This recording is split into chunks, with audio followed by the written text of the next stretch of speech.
Thank you, everyone, for joining us today. So this is the fourth talk for this third season for IGCP 648 virtual seminars. And today it's Dr. Baptiste Debray, I would say in French, as a research fellow at CNRS in France, working at IPGP in Paris. And today we'll present Redox record of the serpentinized 4-arc mantle wedge. Okay, thanks, Luc. So yes, as you say, that today I would like to speak a bit about the redox record of the serpentinized 4-arc mantle wedge. So everything that I'm going to talk about, sampled, observation, were recovered during the IODP expedition 366 that drilled at the 4-arc area in the Mariana subduction zone. Okay, so as you know, subduction zone is a place where the oceanic lithosphere is going to be recycled towards the deep mantle. And during its recycling, it will dehydrate and transfer fluid from the subducting slab towards the mantle wedge. At depth, those fluids are believed to enhance peridotite melting and the genesis of arc magmas. So those magma are quite remarkable because they tend to display high volatile and high iron free plus over iron total ratio relative to other kind of mantle-derived magmas, or for example, MORB. So here you got a quite famous example presenting the ratio iron free plus over iron total and the water concentration of melting inclusion from arc magma relative to other settings. And what you observe is that arc magma is systematically enriched in iron free and water relative to other kind of melting inclusions. So those enrichments are interpreted as an evidence for contamination of the source of the magma, the mantle wedge peridotite, by fluid released during slab dehydration. And those fluids can modify this iron free plus over iron total ratio by, for example, transferring a redox sensitive component like sulfate or carbonate that can influence this iron free plus over iron total ratio in the source of arc magma. Okay, so those observations on arc magma are in good agreements with some observation on high pressure terrain that reveals that during the dehydration of the slab, you can form assemblages that are equilibrated at relatively high oxygen fugacity. What does this mean? This means that the fluid that are released during the slab dehydration and equilibrated with those rocks at high pressure can potentially contain oxidized species like carbonate and sulfate that, if they are transferred to the mantle wedge, can explain this high iron free plus over iron total ratio of arc magmas. However, there is a large amount of controversies associated with those models, especially here with observation on high pressure terrains, because if there is some evidences for oxidizing condition during slab dehydration, there is also evidences for a way more reduced conditions. So you got here an example, which is extracted from Vital-Brovarone et al. 2016, that presents serpentinite in contact with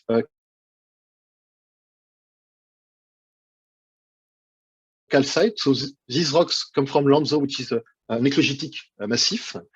And at the contact of these two different lithology, we got here reaction zones, which is believed to be formed during serpentinite dehydration at high pressure and high temperature. And this reaction zone is composed of reduced carbon. This is here mainly a graphite-like carbon. And what you can note is that there is also a large amount of fluid inclusions that are associated with the calcite, and all these fluid inclusions are enriched in reduced fluid like methane or hydrogen. So such type of petrographic images shows that there is also reduced condition, and therefore it remains an ongoing question to know what is the redox record, what is the nature of the fluid that is going to be transferred and reach the mantle wedge in subduction zones. And now there is such type of models that are bringing up if the slab is able to produce oxidizing fluid during its dehydration, what these fluids are going to percolate through the oceanic lithosphere and through the slab mantle interface. They can react with different lithology and lost their oxidizing signature to be a way more reduced. So therefore, this is the question that I would like to try to give some answer with this talk, which is what is the redox record of the mantle wedge. So in order to to bring some answers to this question, I've been participating to the IODP expedition 366 that drilled at mud volcanoes located on the forearc surface of the forearc area of the Mariana subduction zone. So the Mariana subduction zone is located between, it's located here. So here you got a map. So it is between, it belongs to the Izu Bonin subduction system that's spread from the south of Japan down to the small island of Guam. So here is a zoom on the Mariana subduction area. With here the trench and here the arc. In between, it is the forearc area. And what you can observe is that there is a lot of structure in relief associated with this forearc area, and those correspond to mud volcanoes. So this is not small structure. It is not small mud piles on the seafloor. It is quite big structure. You got a zoom on one of the biggest mud volcanoes. This is Asut Tesoro. So it's spread along about 20 kilometers long, and it is about 3,000 meters high. So it's a big structure that is on the seafloor. And the IODP 366 expedition drilled 3 of these mud volcanoes. Those are located at increasing distance from the trench, with Inazao being the closest to the trench, about 50 kilometers to the trench, then Fantasisnia, and finally Asut Tesoro, which is located at about 70 kilometers away from the trench. What it is also quite remarkable is that all these mud volcanoes are associated with intense hydrothermal activity, either black or white smokers that are particularly rich in hydrogen and methane. So here I got just a small video to illustrate this point. So that's a diving video that was made on one of the summits of these mud volcanoes. This is South Chamorro. So here we are at about 4,000 meters depth at the summit of this mud volcano. And what you can observe is that there is a big columns here which correspond to hydrothermal chimneys that I believe are being made here of brucite and carbonate. And what you can observe here is that those chimneys are associated with intense degassing, and all this gas here that is released is highly rich in hydrogen and methane. So those hydrothermal fields are quite important there because I mean they can sustain a microbial activity and feed life at the seafloor at those depths. With here, for example, some shrimp and snails that are living nearby all these hydrothermal columnas. I'm just going to wait a bit for the video to finish. So here it is. Hop. Okay, so back to the talk.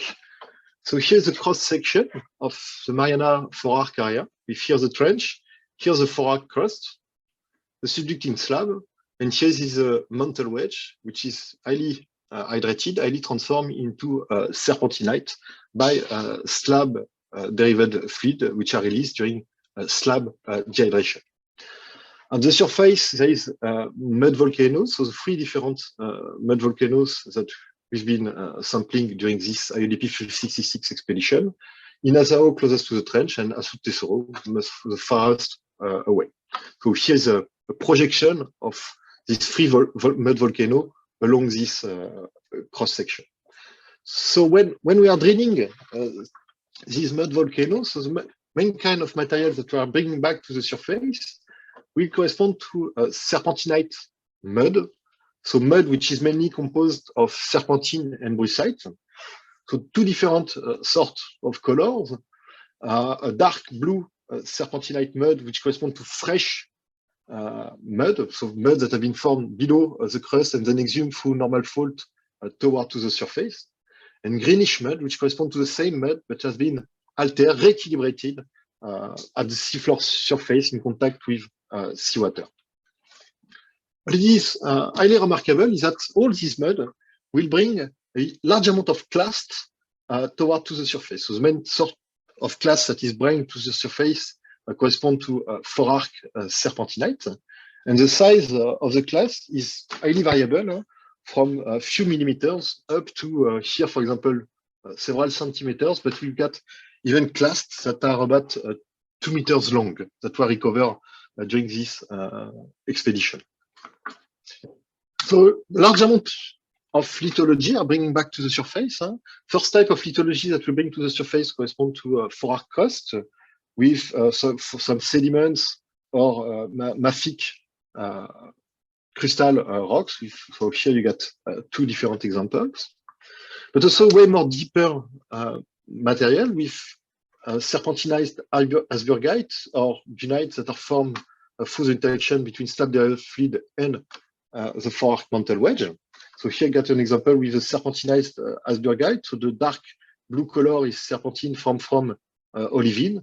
The white spots here correspond to bastite texture, which are serpentine from orthopyroxene. And here you got a large vein crossing a serpentine vein crossing this asburgite, serpentinized asburgite class. Last type of material that we are bringing back to the surface through this mud volcano system correspond to a slab-bearing lithologies. So either sediment components or mafic components, so crystal components. So here you got some example with some carbonated sediment sitting on the top of metabasite, and here some metabasite that are cross-cut by carbonated vein. So how do we know that those materials are from within the slab and then exhumed through the mud volcano system? So first, carbonate is not believed to be stable at the seafloor surface in the Mariana.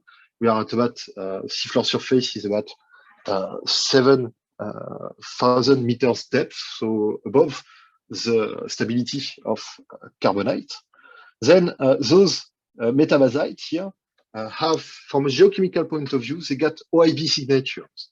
And there is no OIBs reported on the 4-arc surface. And final argument to say that they come from the slab, you can observe high pressure, high temperature assemblages characteristic of the slab in those metabasite. So here you got an example with some lawsonite crystals that you can identify here with alumina, associated with fungite. So here that you can identify with potassium, and they are also associated with aragonite here. So these fungite plus lawsonite assemblage attest for Busch's facies conditions, so high pressure, high temperature condition, nearby 1.5 GPa and 600 degrees. What is also quite interesting on those pictures is that the aragonite, which is associated with these high pressure phases, display indented boundaries here, the contact of lawsonite or fungite, which attests for the dissolution of aragonite, so ongoing dissolution of carbonate within the metabasite, within the slab in this subduction zone. So here is just a brief summary of all the different types of materials that was recovered during this expedition and their location on the cross section. So you can find all of this information in Fryer et al. 2018 or 2020. So right now I'm going to focus on one type of material, which corresponds to a serpentinized 4-arc mantle wedge peridotite. And I'm going to try to answer to this big question, which is what is the redox record of those 4-arc mantle wedge serpentinite class? So I'm going first to focus mainly on iron, because iron is a major element in those rocks, plus it is a redox sensitive element, which is highly involved in redox reaction during a 4-arc serpentinization at depth. And I'm going to try to answer to this small question, which is what is the oxidation state of iron in 4-arc serpentinite? So first, I'm going to present the petrography of the clasts which have been recovered. So I'm going to focus mainly on the 2 iron-bearing phases in those samples, which are magnetite and iron-bearing serpentine. So first type of clast of mantle wedge clast that was recovered correspond to lizardite bearing serpentinite. So lizardite is a low pressure and low temperature serpentine varieties. So those clasts are variably serpentinized with serpentinization degrees that vary from about 50% up to 100%. And what we can observe is that lizardite directly formed at the expense of mantle minerals. So here you got an example with an olivine, sub-olivines that are cross-cut by lizardite bearing veins. So serpentine formed directly at the expense of mantle minerals. So lizardite formed at the expense of these mantle minerals. So here you got a mantle spinel, which tends to display a euhedral shape. So we try to estimate the temperature of serpentinization of those class by using oxygen isotopes equilibration between serpentine minerals and classed pore fluids. And what you got is relatively low temperature of serpentinization for such type of class. So temperature between 180 and 200 degrees. What is also quite remarkable with those class is that there is almost no magnetite associated with the serpentine. Indeed, the only trace of magnetite that we observed was small brown veins here that are cross-cutting the samples. So the brown mineral here correspond to magnesium brucite, so brucite with almost no iron. And it is associated with very, very small grains of magnetite. So we've mapped the distribution of dense particles within the class by using CT scans. And what we observe is two different sorts of dense particles within the class. The first sort corresponds to euhedral shape big particles, which are likely to correspond to mantle spinels, here, for example, or here. Okay. And the second sort of dense particle correspond to elongated veins here that are cross-cutting the rock, and which are likely to correspond to the magnetite vein that we identify in fin section. So relatively small amount of magnetite, and we try to quantify this amount of magnetite within the rock by using magnetic properties. And we've got a modal amount of magnetites, which vary between 0.2 and 0.7 weight percent. The second type of class corresponds to antigorite and lizardite bearing serpentinite. So antigorite is a high pressure, high temperature serpentine variety. Those classes are relatively highly serpentinite, so there is almost no mantle mineral preserved in those classes.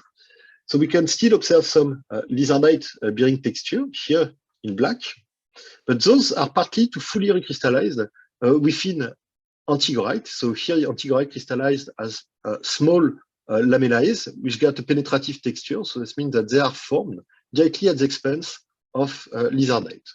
We also observe big veins of antigorite cross-cutting the rock. And those veins are most of the time associated in the center with brucite, so magnesium-rich brucite, associated with magnetite grains. So this time the magnetite grains are way bigger than previously, reaching between 50 to 100 micrometers wide. As previously, we tried to estimate the temperature of serpentinization of such type of class by using oxygen isotopes. And we got moderate temperature of serpentinization, with temperature of serpentinization that vary between 240 and 280 degrees.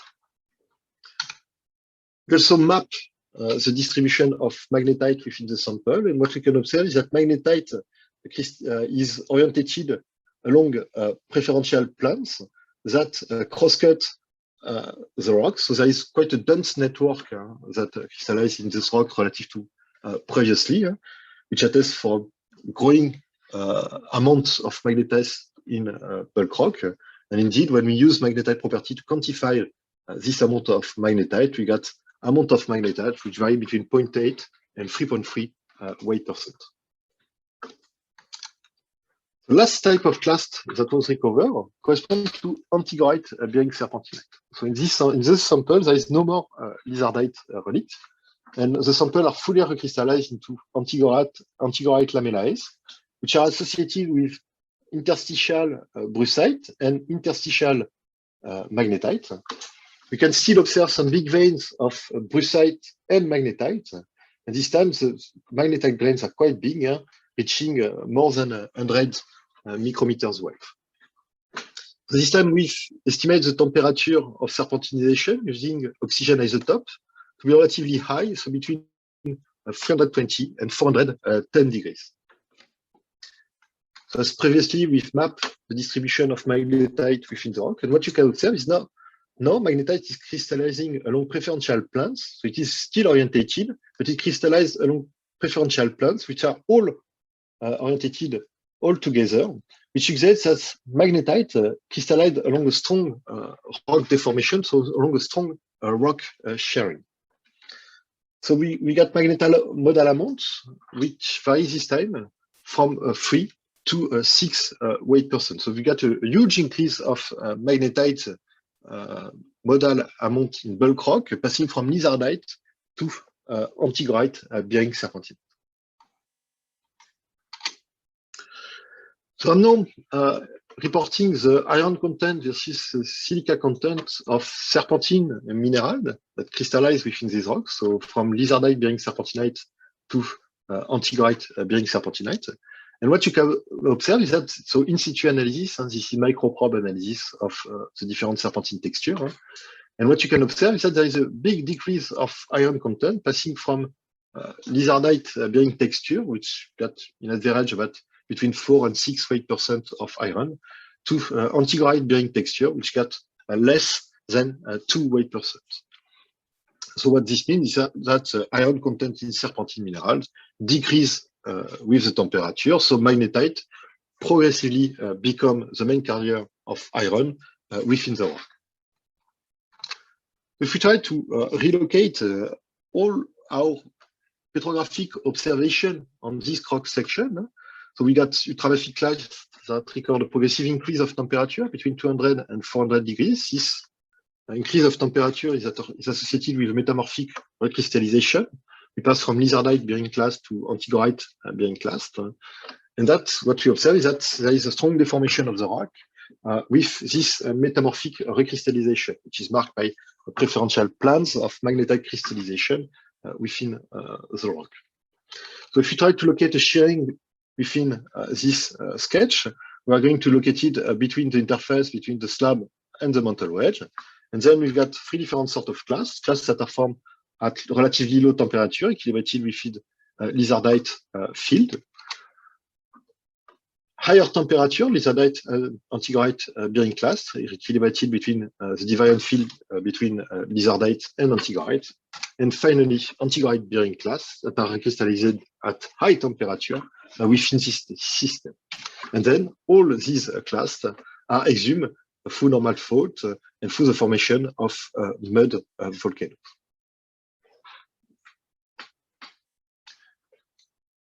Okay, so now I'm going to focus on iron in a bulk rock. What happened to iron redox state during this metamorphic recrystallization and this iron redistribution between serpentine and magnetite minerals to see if there is an oxidation of iron and what happened to an if I can trace transfer of redox sensitive element by studying these different types of class that record different time and PT condition of fluid rock interaction between the slab and the mantle wedge.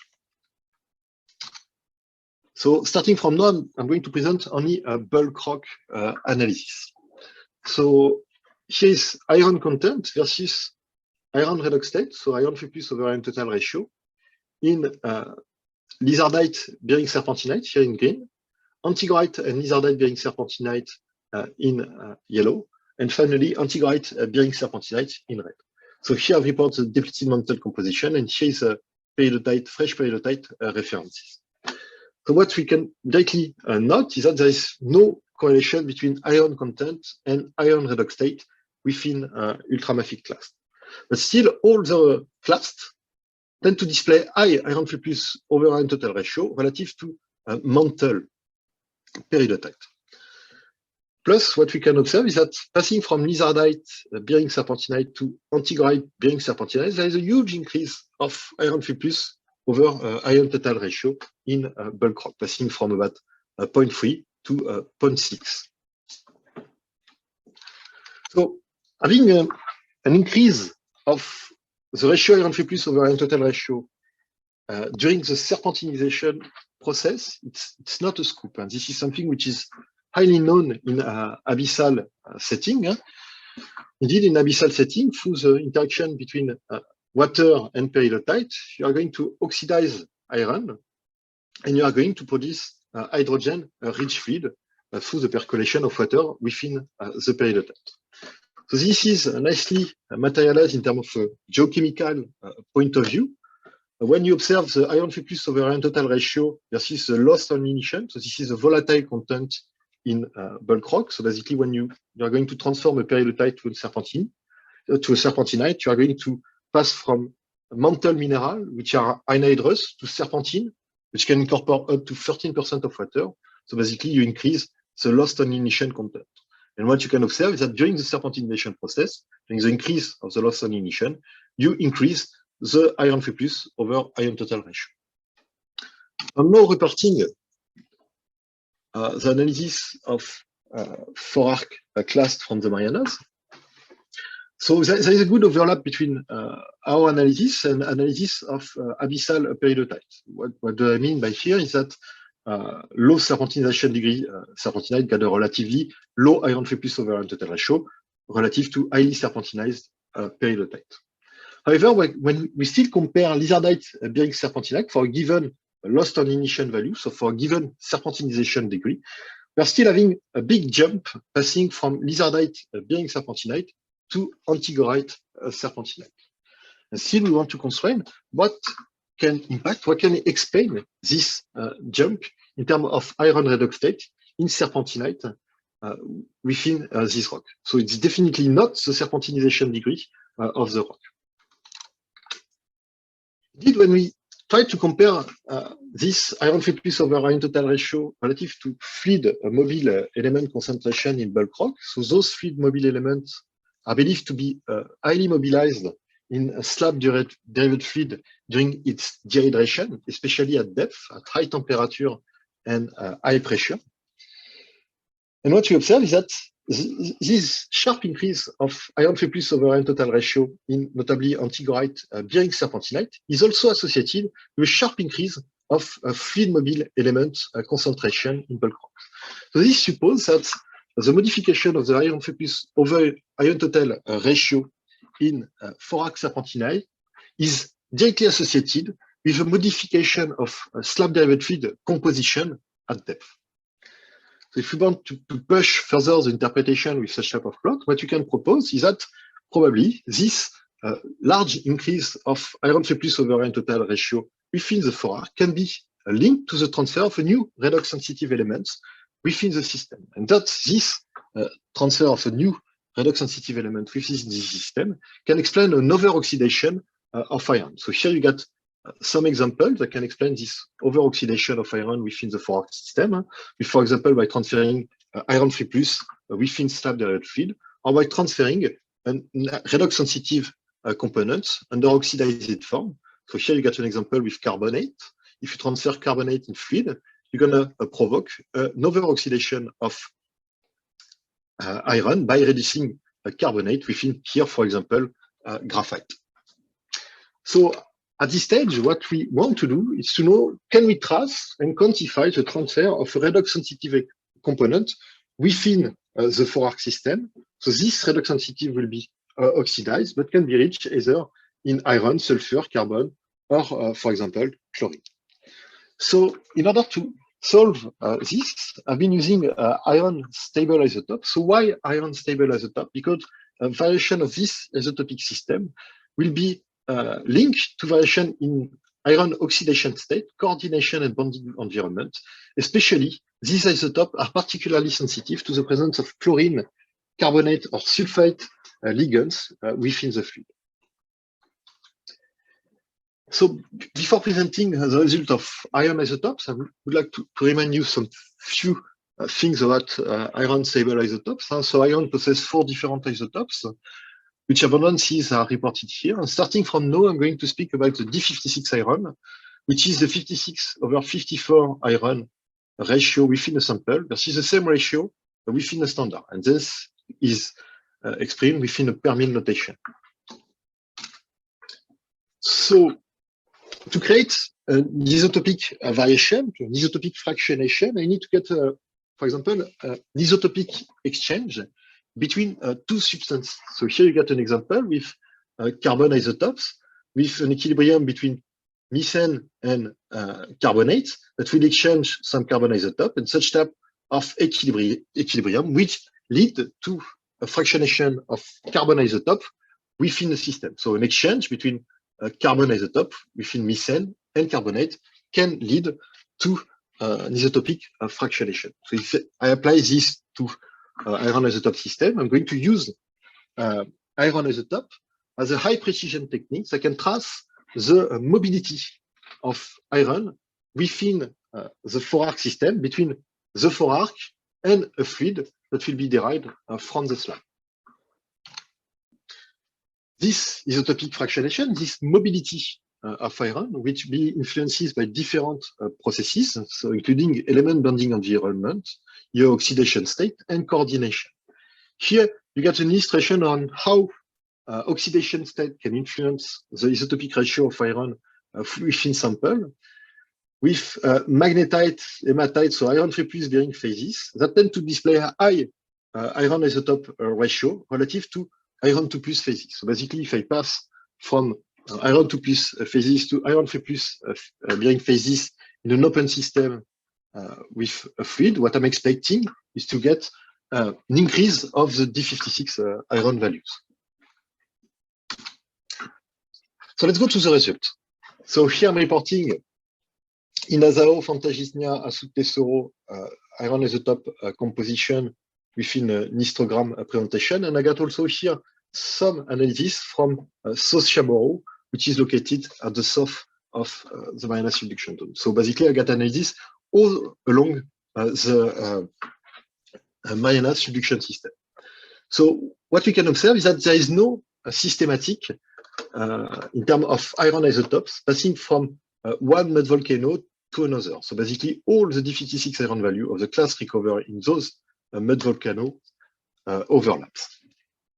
However, when we are comparing the variability of D56 iron value in ultramafic class in the Mariana setting relative to other kind of settings, so either abyssal or orogenic setting, what you observe is that Mariana tend to display a low D56 iron value relative to these other settings with an average value which is about 0.07 per mil. So this means that Mariana 4-arc approximate have an isotopically light value. So if I want to start to propose a quick conclusion, what I can suggest with those observations is maybe the 4-arc could be metasomatized by a slab burial fluid with an isotopically light signature. However, before being too conclusive, I need to look for other processes that can also control iron stable isotope variation. Especially what it has been shown is that peridotite can display large iron isotope variation, and these iron isotope variation are controlled by a fertility process. So what do I mean by fertility process? I mean the amount of cyanopyroxene within the rock. So here I report the D56 iron value versus two indices of peridotite fertility. So here's the ratio alumina over silica, and here is a hyperbiome concentration. So both are believed not to be fractionated during serpentinization process. So these are good marker of peridotite fertility.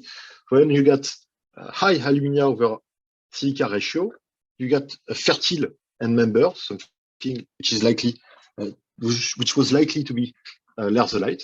While when you get low alumina over low silica ratio, you get something which is quite depleted, something like a dunite.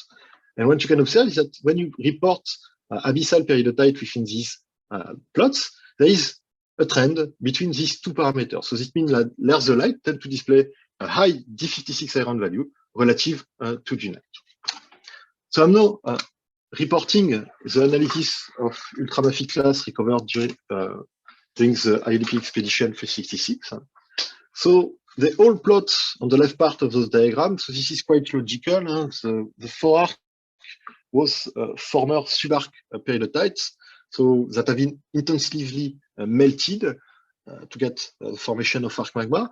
So they basically all got a relatively refractory protolite. So low alumina over silica ratio.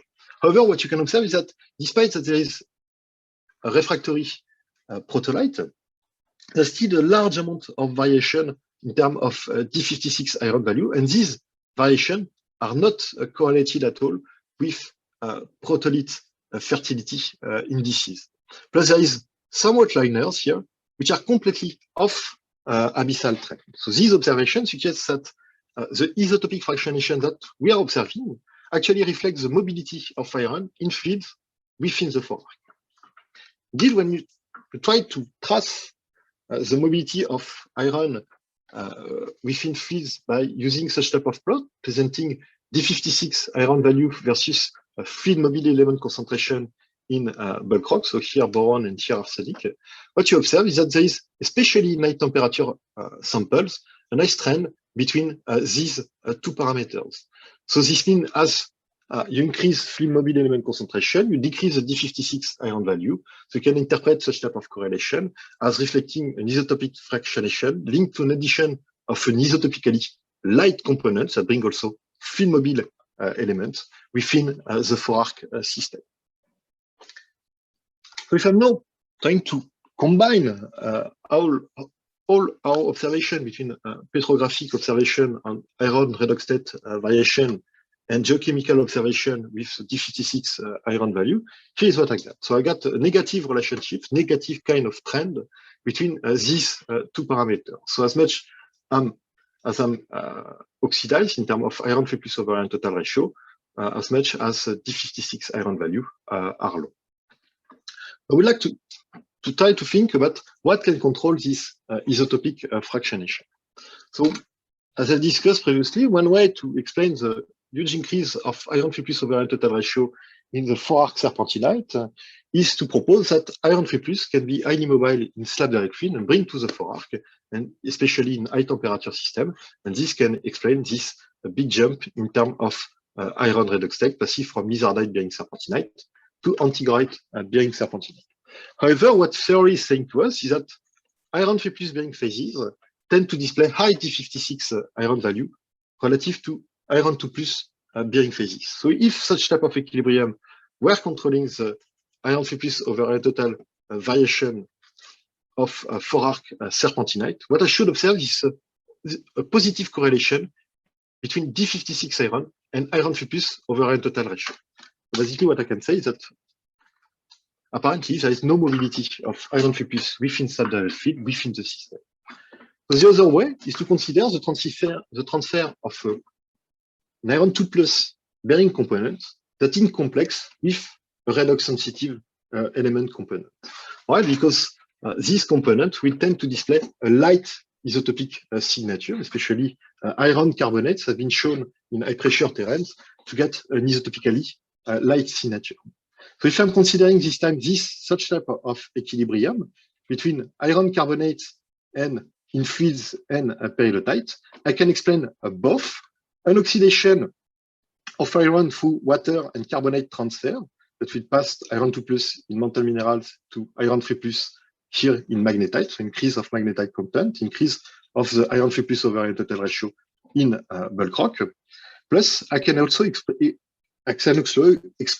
the decrease of the D56 iron value of serpentinite, passing from low temperature serpentinization to high temperature serpentinization. Plus, what we've seen is that at high pressure, high temperature, we got also evidences for ongoing dissolution of carbonate within the slab. So from petrographic point of view, this makes a lot of sense, as the carbonate seems to be mobilized in slab direct feed within this system, and those fluids can definitely bring isotopically light carbon to the 4-arc system. So we got evidence for the transfer of carbonate for an oxidation of iron, and what we need is it's to complete this redox reaction is to find evidences for a reduced carbon components within this system. So this is still an ongoing question to find such type of reduced carbon bearing component within serpentinite class.